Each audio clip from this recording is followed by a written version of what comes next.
भारत गौरव आचार्य श्री पुलक सागर जी गुरुदेव के प्रवचन एवं धार्मिक कार्यक्रम निशुल्क देखने एवं सुनने के लिए YouTube चैनल जिन शरणम मीडिया को सब्सक्राइब करें। और यदि आप Facebook या Instagram पर देख रहे हैं तो फॉलो करना ना भूलें और बेल आइकॉन पर क्लिक जरूर करें। कितने भी बड़े बड़े घर बना लेना मान्यवर, उन घरों में चैन नहीं मिला करता है।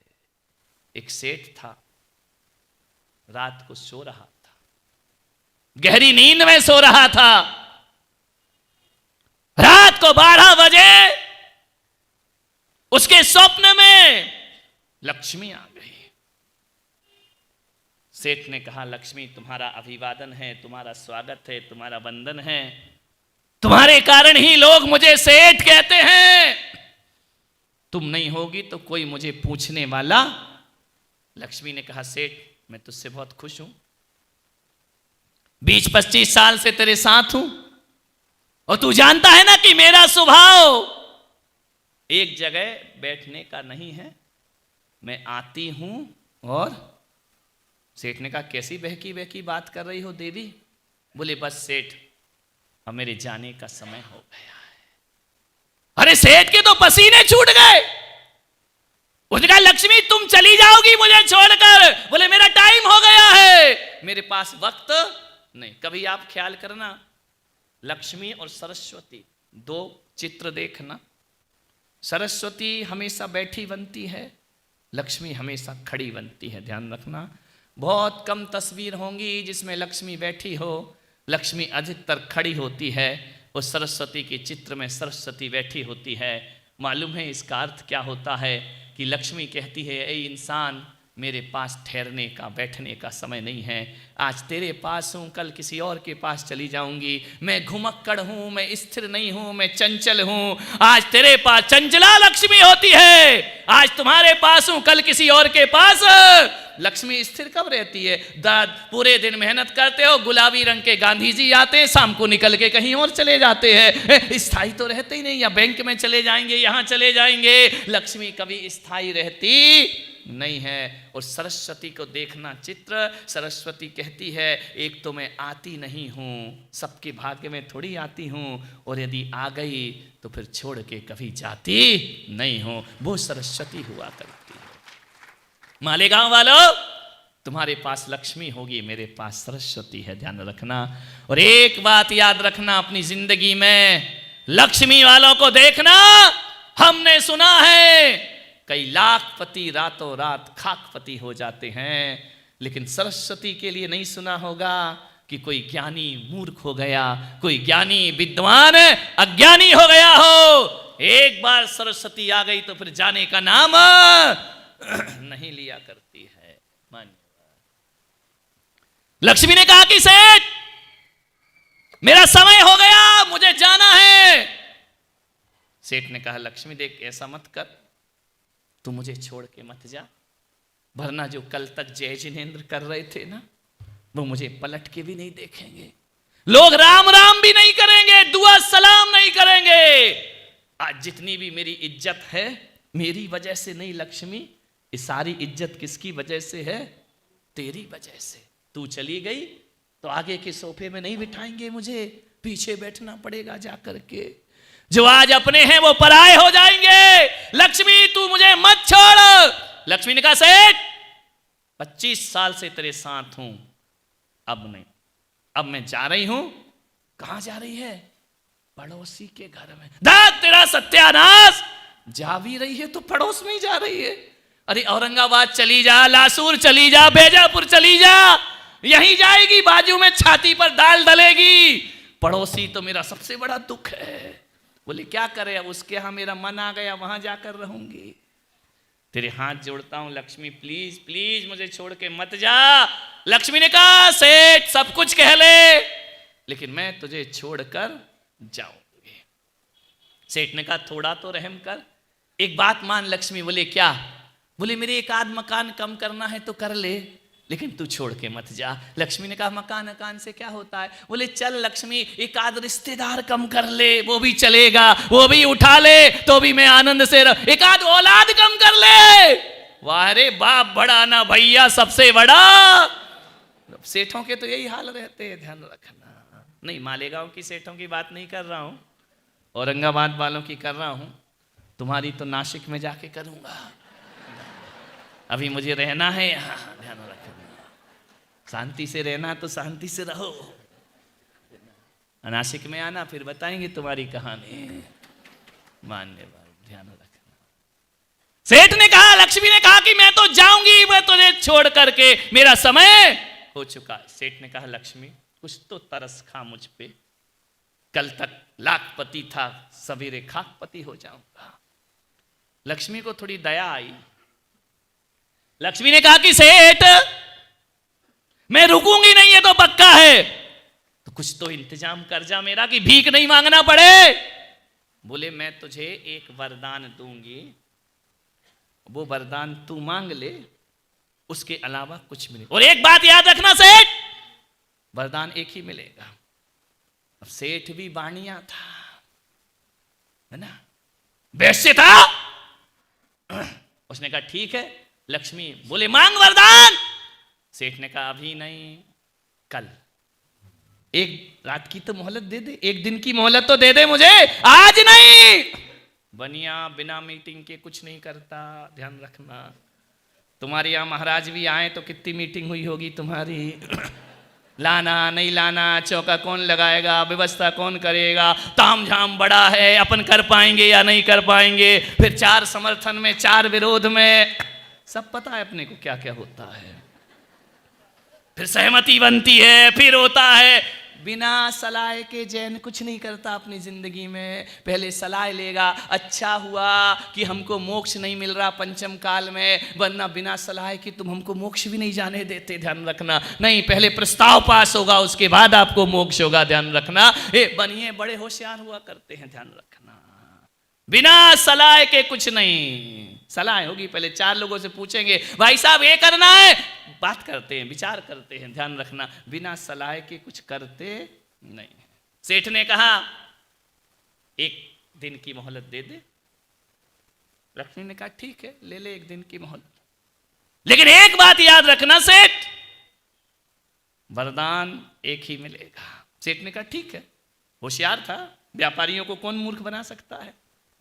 एक बार एक बनिया चला गया शिव जी के मंदिर में, जाकर के शिव जी के शिवलिंग के जाकर दर्शन कर रहा था। शिव जी प्रकट हो गए, बोले मांग बनिया, क्या वरदान चाहिए तुझे। अरे उसने कहा यार वरदान। बोले हाँ। तो बोले सही में दोगे। बोले अपने जैसा बेईमान समझ रखा है क्या, मैं तुझ पे प्रसन्न हूं। बोले बेईमानी मैं हूं, इसलिए तो कह रहा हूं कि मुझ पे तुम प्रसन्न कैसे हो गए। अरे बोले हो गए तो हो गए, भोलेनाथ है, क्या हुआ, मांग वरदान। 1 वरदान मांगना, 2 नहीं मिलेंगे। उसने कहा ठीक है, मालेगांव का था, बोले 1 ही मांग लेंगे। बोले भोलेनाथ 10 मिनट का समय दोगे। बोले क्या मतलब। बोले थोड़ा मैं घर में पूछ लेता हूं। घर गया, दौड़ा। भोलेनाथ ने कहा जल्दी आना, ज्यादा लेट नहीं करना, मैं बहुत बिजी हूं, अभी और जगह जाना है वरदान देने। जैसे ही घर गया, अंधी माँ बैठी थी दरवाजे पर। अंधी माँ से कहा कि भोलेनाथ प्रकट हुए हैं।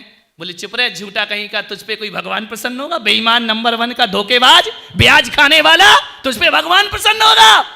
बोले अब हो गया माँ, देख ज्यादा बात मत कर, टाइम नहीं है, 10 मिनट का है, और प्रवचन का भी समय पूरा हो रहा है, इन्हें भी घर जाना है, जल्दी बोल क्या वरदान मांगो। माँ बूढ़ी थी, उसने कहा बेटा एक काम कर, मैंने ये दुनिया जी ली है, 80 साल की मैं हो गई हूँ, मैंने आज तक दुनिया नहीं देखी, जन्म से अंधी हूँ, एक काम कर भोलेनाथ से कहना मेरी माँ को आंखें दे दे। बनिया ने कहा बात बुढ़िया, आंखें अब 80 साल नहीं देखा, 20 साल देख के क्या कर लेगी तू, तेरे तो जाने का समय है, क्या करेगी, छोड़ना। तो अम्मा ने कहा जब तुझे मेरी बात माननी नहीं तो पूछ काहे को रहा है। अंदर गया, कमरे में पत्नी खाना बना रही थी। पत्नी से पूछा भोलेनाथ प्रकट हुए हैं, वरदान दे रहे। पत्नी कह रही तुझ जैसे पापी पे प्रकट हो ही नहीं सकते हैं। अरे बोले हो गए तो हो गए, ज्यादा बहस नहीं करने का, बता क्या वरदान मांगो। बोले जाओ भोलेनाथ से कहना 15 साल शादी को हो गए, रिजल्ट नहीं आ रहा है। समझ गए क्या। अपने घर में एक कुल दीपक नहीं है, मांग लो।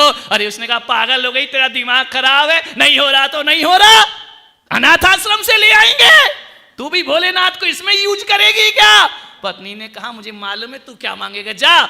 जैसे ही गया, भोलेनाथ ने कहा क्यों रे, क्या वरदान चाहिए। बोले पूछ आया। बोले पूछ आया।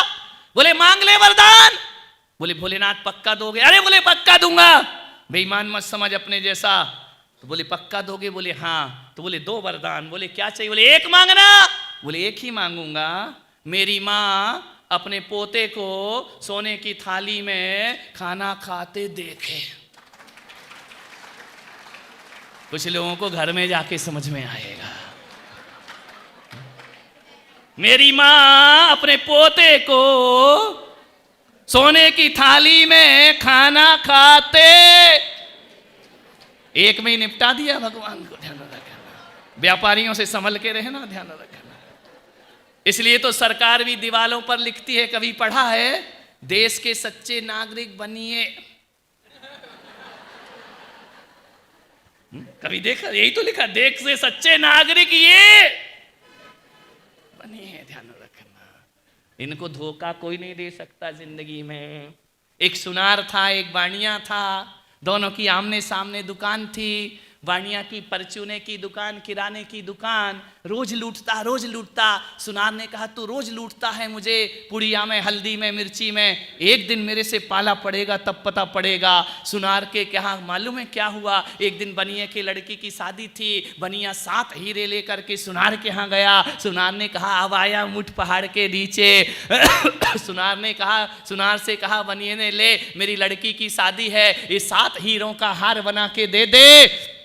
बोले 7 हीरो का हार? बोले हाँ। बोले गिन, 1 2 3 4 5 6 7। बनिया ने 1 हीरा यहाँ दबा लिया, 6 हीरे पकड़ाए। बोले ले 7 हीरो का हार बना के दे। सुनार समझ गया गड़बड़ कर रहा है। सुनार ने गिने 1 2 3 4 5 6, वो बोल रहा 7। गिनते गिनते सुनार ने नीचे गिरा दिया 1। बोले ठीक है बनिया, ध्यान रख, मैं तुझे 7 हीरो का हार बना करके दूंगा। बोले 7 हीरो का? बोले हाँ। बोले 7 हीरो का हार बना। सुनार को 6 दिए, सुनार ने 1 नीचे गिराया। बोले ठीक है। बोले क्या? बोले 6 हीरो का हार बनाकर मैं तुझे दे दूंगा।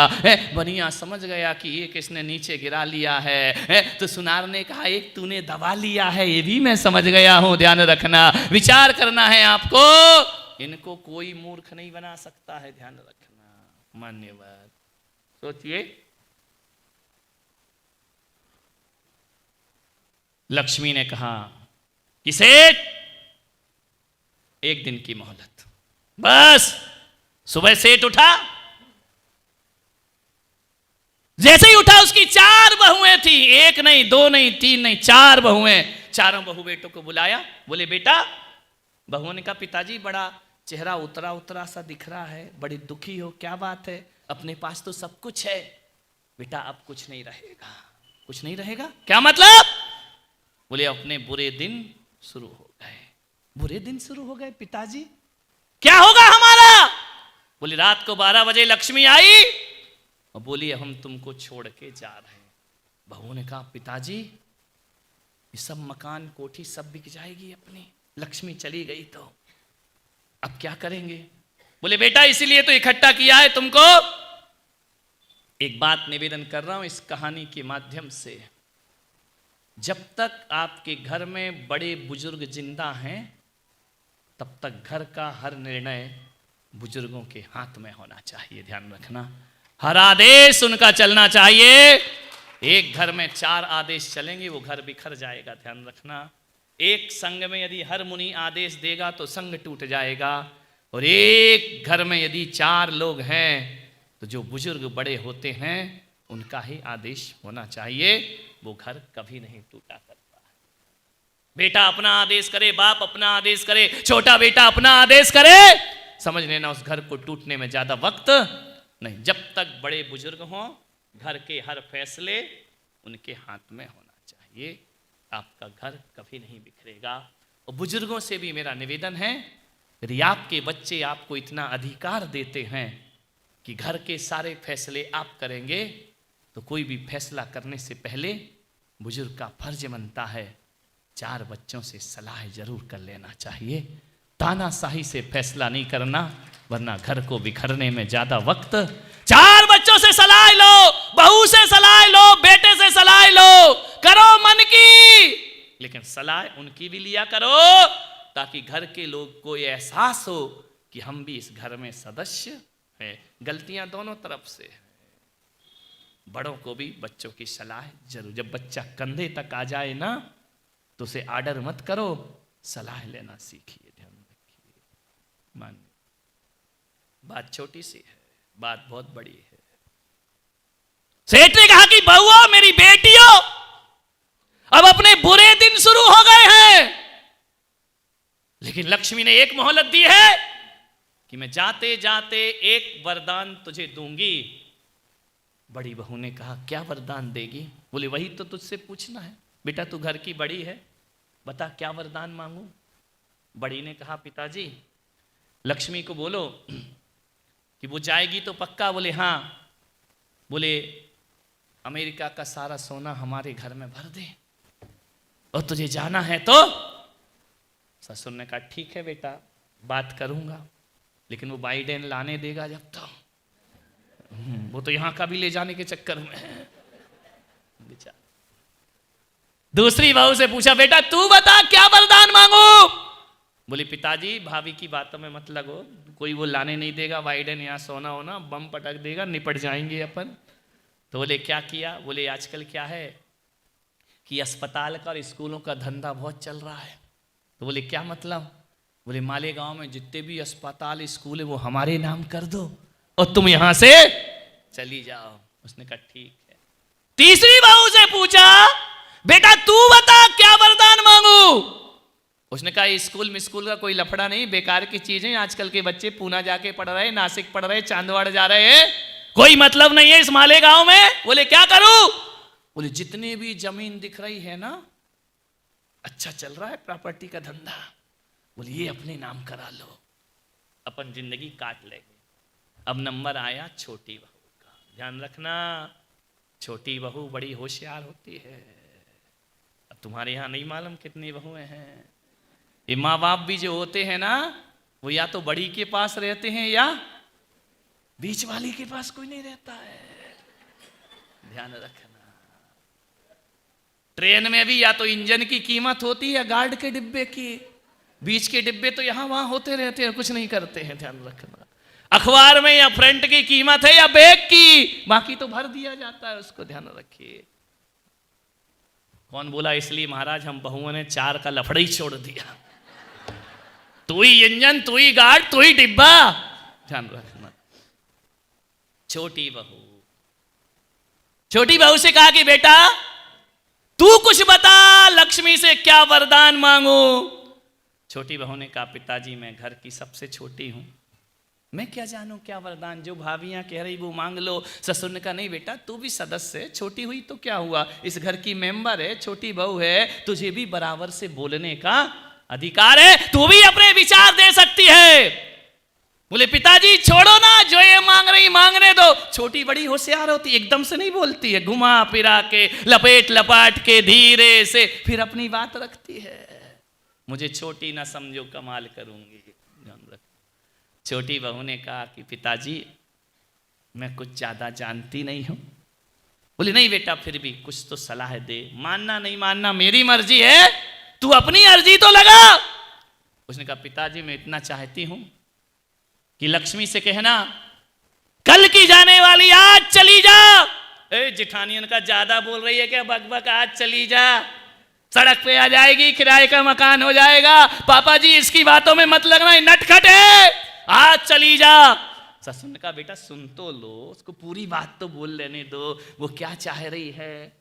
बोले पिताजी मैं इतना चाहती हूं कि लक्ष्मी से कहना कल की जाने वाली आज चली जा, हमें कोई फिक्र की बात नहीं है, लेकिन हे लक्ष्मी जाने से पहले एक वरदान दे देना कि तेरे जाने के बाद हम 4 भाई बहुओं में प्रेम बना रहना चाहिए और मुझे किसी चीज की जरूरत, तू रहे या ना रहे कोई फर्क नहीं पड़ता है, हम चारों बहुओं को किसी की नजर नहीं लगना चाहिए, हम चारों बहू और बेटे प्रेम से जिंदगी काटें। पिताजी यदि प्रेम रहेगा तो चटनी रोटी भी स्वाद दिया करती है, और प्रेम ना रहे तो 56 भोग भी बेकार लगा करते हैं। हम चारों में प्रेम रहे ऐसा वरदान देकर जा। लक्ष्मी से कहना हे लक्ष्मी सब ले जा, मकान ले जा, सब ले जा, जेवर ले जा, आभूषण ले जा, हमारे घर का प्रेम छीन करके मत जाना। हम जीवन की अंतिम सांस तक दशरथ राम लक्ष्मण भरत शत्रुघ्न जैसा जीवन जीता रहे, हमारा जीवन सार्थक हो जाएगा। सेठ ने कहा ठीक है। सेठ सोया। दूसरे दिन 12 बजे फिर लक्ष्मी आई। लक्ष्मी ने कहा तो सेठ मैं चलूं, क्योंकि 10:05 हो गए हैं, इन्हें भी जाना है, इसको भी भगाते हैं। बोले सेठ मैं चलूं। लक्ष्मी ने कहा, सेठ ने कहा क्यों वरदान नहीं दोगी? नहीं नहीं मांग लेना, क्या वरदान चाहिए? सेठ ने कहा लक्ष्मी मेरा समाधान हो गया मेरी जिंदगी का। बोले वरदान मांग, ज्यादा बात मत कर। बोले सेठ ने कहा लक्ष्मी तुझे जाना है? बोले पक्का 100%, कोई दुनिया की ताकत नहीं रोक सकती है। तो सेठ ने कहा अभी चली जा, इसी वक्त चली जा। लक्ष्मी ने कहा पागल हो गया सेठ, मेरे पीछे कल गिड़गिड़ा रहा था, पैरों में सिर रख रहा था, रो रहा था, आज कह रहा कि जा चली जा। बोले हाँ लक्ष्मी तुझे जाना है तो चली जा, एक वरदान दे के जा। बोले क्या वरदान? बोले तेरे जाने के बाद हमारे परिवार में प्रेम बना रहना चाहिए। लक्ष्मी ने कहा सेठ एक बार और सोच ले, तू क्या मांग रहा है? तेरे आभूषण चले जाएंगे, तेरी कार चली जाएगी, तेरा बंगला चला जाएगा, सब कुछ छिन जाएगा, तेरा सम्मान चला जाएगा। सेठ ने कहा जाता है तो जाए, लेकिन हमारे परिवार का प्रेम नहीं जाना चाहिए। लक्ष्मी ने कहा और सोच ले। बोले सोच लिया। तो लक्ष्मी ने कहा फिर मैं चलूं? तो बोले जा, वरदान झूठा नहीं होना चाहिए। लक्ष्मी ने कहा सेठ अब मैं तुझे छोड़कर कभी नहीं जा सकती हूं। सेठ ने कहा क्यों? बोले जिस घर में प्रेम होता है ना, उस घर को लक्ष्मी कभी छोड़ करके नहीं जाया करती है। जब तुम चारों बहू बेटों में इतना प्रेम है, मैं तुम्हें छोड़कर कहां जा सकती हूं? सेठ तूने आज मेरा स्वभाव बदल दिया है, ध्यान रखना। सेठ ने पूछा लक्ष्मी तुम कहां रहती हो? तो कहा गुरुवो यत्र पूज्यन्ते वाणी यत्र सुसंस्कृता अदंतो कलभो यत्र तत्र शक्रवहाम्यहम्। लक्ष्मी ने कहा जिस घर में गुरुओं की पूजा होती है, जिस घर में गुरु भगवान की तरह पूजे जाते हैं, गुरुओ यत्र पूज्यन्ते, जिस घर में गुरुओं की पूजा होती है, वाणी यत्र सुसंस्कृता, जिसकी वाणी सभ्य होती है जिन घरों में, और जहां पर कलह नहीं होती वहां लक्ष्मी का वास रहा करता है। ध्यान रखिए। मालेगांव वालों, सेठ को तो लक्ष्मी वापस मिल गई, तुम्हारा क्या होगा? ध्यान रखिए। आपसे निवेदन है किसी भी कीमत पर घर का प्रेम मत बिखरने दीजिए। ज्ञान गंगा का पहला सूत्र मैं आपको दे रहा हूं, सब छूट जाए तो छूट जाए। घर में 4 लोग रहते हैं, सबके स्वभाव एक से नहीं होते हैं। हर कुएं का पानी मीठा नहीं होता मेरे भाई, किन्हीं कुओं का पानी खारा भी हुआ करता है। मैं आपसे निवेदन करता हूं, कुआं मीठा हो जरूरी नहीं, खारे भी हो सकते हैं, लेकिन एक बात याद रखना, उस कुएं के पानी में यदि एक्वागार्ड लगा दिया जाए तो वह पानी भी मीठा हो जाया करता है। खूबियां और खामियां सब में होती हैं, सामंजस्य का एक्वागार्ड लगा करके रखिए। ध्यान रखना, कट कर नहीं सट कर जीना प्रारंभ करिए, जिंदगी तुम्हारी धन्यता को प्राप्त